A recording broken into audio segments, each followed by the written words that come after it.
Bismillahirrahmanirrahim. Assalamualaikum warahmatullahi wabarakatuh. Waalaikumsalam warahmatullahi wabarakatuh. Ustadz, saat ini di tanah air tengah terjadi berbagai kasus dan peristiwa terorisme. Apa yang harus dilakukan oleh warga, khususnya warga Aceh Jaya, agar terhindar dari paham terorisme itu?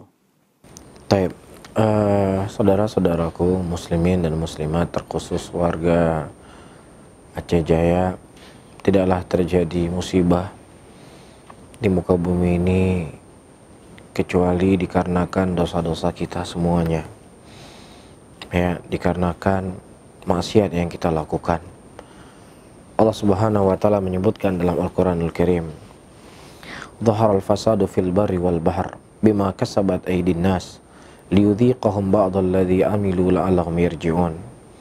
Dan telah nampak kerusakan di daratan dan di lautan dikarenakan tangan-tangan manusia, dan Allah Subhanahu wa taala memberikan sebagian dari azab apa yang mereka lakukan dari dosa-dosa dan maksiat. Namun kalau seandainya sebuah negeri beriman dan bertakwa kepada Allah, Allah akan memberikan keberkahan bagi mereka. Allah akan mewujudkan keamanan dan ketentraman dalam negeri tersebut. Allah sebutkan dalam Al-Quran, "Lau anna ahlal qura amanu wattaqau lafatahna alaihim barakati minas samai wal ard." Kalau seandainya penduduk sebuah negeri beriman dan bertakwa kepada Allah, maka niscaya Allah akan berikan keberkahan dari langit dan juga dari bumi. Dan bentuk dari keberkahan adalah keamanan, bentuk daripada keberkahan adalah ketentraman. Kemudian yang kedua, radikalisme, terorisme adalah sebuah pemahaman, sebuah pemikiran yang pemikiran tersebut memang sudah ada dari zaman dahulu, dan cikal bakalnya sudah ada di zaman Rasulullah sallallahu alaihi wasallam, seorang laki-laki yang bernama Dzul Khuwaisirah. Ya, Dzul Khuwaisirah. Sebagaimana diceritakan oleh Imam Bukhari dalam sahihnya, dia datang menghampiri Nabi sallallahu alaihi wasallam dan mengatakan Rasulullah itu tidak adil dalam membagi harta rampasan perang. Ya, kemudian berlanjut di zaman Khalifah Utsman bin Affan, kemudian di zaman Khalifah Ali bin Abi Thalib, mereka membunuh Utsman bin Affan dan membunuh Ali bin Abi Thalib radhiyallahu taala anhu wa arda, yang mereka sudah dijamin masuk surga.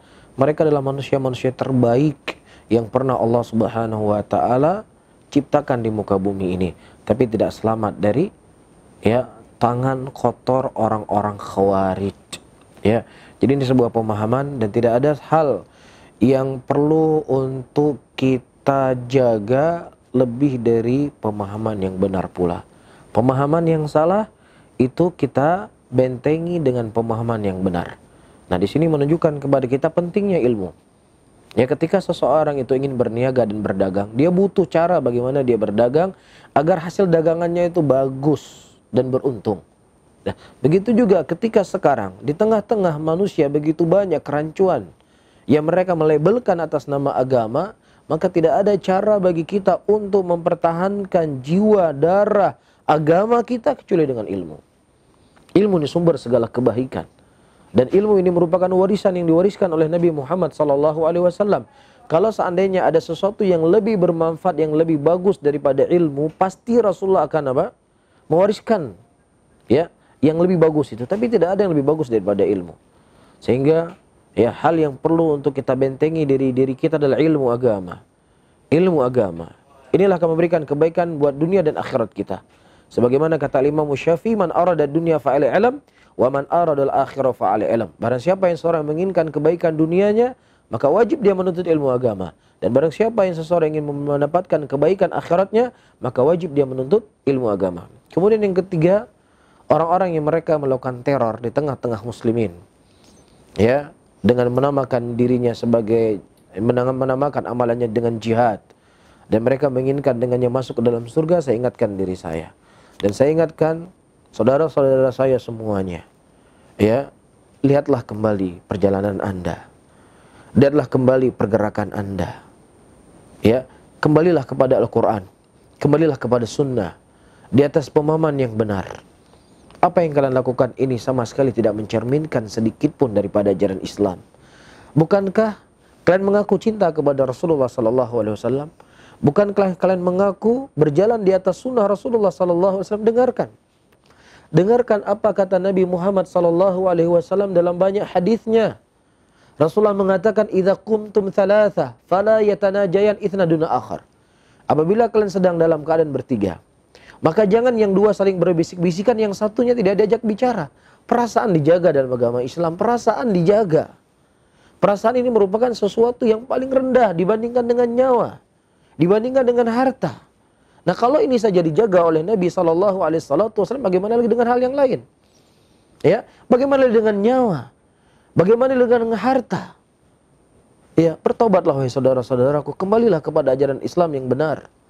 Ya, nah kalau seandainya mereka adalah orang-orang non-Muslim, mereka bukan orang Islam, sudah ada aturan yang diajarkan oleh Nabi kita Muhammad SAW. Rasulullah SAW menyebutkan hadis dari Abdullah bin Umar yang dikeluarkan oleh Imam Bukhari dan Imam Muslim dalam sahih keduanya.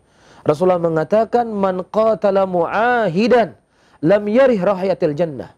Barang siapa yang seseorang membunuh seorang non-muslim yang muahad, yang mereka berada di bawah perjanjian pemerintahan muslimin, dia tidak akan mencium bau surga. Bukankah juga Nabi kalian telah mengatakan dalam hadisnya, ya, "Man asyara li akhi bihadidin tal'anahumul malaikatu hatta tada'ahu." Barang siapa yang seseorang mengisyaratkan saudaranya dengan besi, cuman sekedar mengisyaratkan, bukan maksudnya membunuh, cuman sekedar isyarat, Rasulullah mengatakan dia tidak, malaikat akan melaknatnya. Kalau sekedar mengisyaratkan dilaknat oleh malaikat, bagaimana lagi dengan bom yang Anda buat? Ya, yang mematikan sekian banyak manusia. Kalau seandainya yang mati yang menjadi korban non-Islam, Anda terkena dengan hadis yang disebutkan oleh Nabi tadi. Tapi kalau seandainya apa yang Anda lakukan terkena muslimin, maka tentunya dosa yang akan Anda pikul di hadapan Allah Subhanahu wa Ta'ala itu akan lebih banyak. Ya, bertobatlah wahai saudaraku. Kembalilah kepada ajaran Islam yang benar. Bekalilah diri kalian dengan ilmu. Jangan hanya dengan modal semangat. Semangat tidak akan tegak Islam ini dengan kesemangatan. Islam tidak akan tegak dengan yel-yelan. Islam tidak hanya tegak dengan sekedar teriak-teriak. Islam akan tegak di negeri ini ketika mengumpulkan dua kekuatan, ilmu dan amal. Allah Subhanahu wa Ta'ala ingatkan kepada kita dalam Al-Quran, "Wadhkur." Ingatlah oleh kalian hamba-hamba pilihan kami, Nabi Ibrahim, Nabi Ishak, Nabi Yakub. Dengan apa? Ulil aidi wal absar.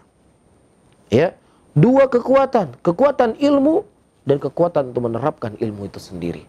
Dan terakhir, saya ingatkan perjuangan kalian yang kalian ya namakan dengan jihad.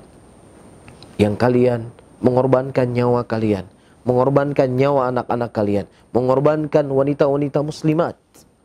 Yang kalian inginkan dengannya jihad, yang kalian inginkan dengannya masuk ke dalam surga. Saya ingatkan, Rasulullah SAW pernah satu hari boleh dicela oleh seorang Yahudi. Yahudi tersebut berkata, "Asam alik ya Muhammad, celaka bagi engkau ya Muhammad." 3 kali diulang oleh Yahudi. Kemudian Aisyah radhiyallahu taala anha mendengar suami beliau dihina oleh seorang Yahudi tadi, dia membalas, "Ya, celaka bagimu Yahudi, wahai laknat juga bagimu wahai Yahudi." Tapi subhanallah, Rasulullah SAW menegur Aisyah, "Wahai Aisyah, keadaannya tidak demikian. Bukan demikian wahai Aisyah, dia tidak melaknat saya. Dia hanya mengucapkan kalimat kepada saya, celaka bagi engkau ya Muhammad, cukup engkau balas juga bagimu kecelakaan." Iya, semangat untuk membela kebenaran, semangat untuk membela agama, semangat untuk membela sunnah Rasulullah SAW tidak bisa dengan kebodohan dan kejahilan dan semangat semata. Barengi ilmu Anda, barengi pergerakan Anda dengan ilmu. Ketika Anda akan membarengi pergerakan dengan ilmu, justru ketenangan yang akan Anda dapatkan, kebaikan yang akan Anda sebarkan. Terlebih muslimin akan menyambut bulan Ramadan, yang seharusnya mereka fokus untuk menyambut bulan Ramadan, yang seharusnya mereka persiapkan bekal untuk menyambut bulan Ramadan. Tetapi apa yang kalian lakukan? Justru membuat cerai-berai muslimin dan membuat mereka takut. Rasulullah menyebutkan dalam hadisnya, tidak halal bagi seorang muslim menakut-nakuti muslimin yang lainnya. Mudah-mudahan apa yang saya sampaikan ini bermanfaat buat kita semuanya, dan terkhusus buat penanya saudara saya Rozi dan juga saudara-saudara saya yang ada di Aceh Jaya. Barakallahu fikum. Wallahu a'lam bishawab.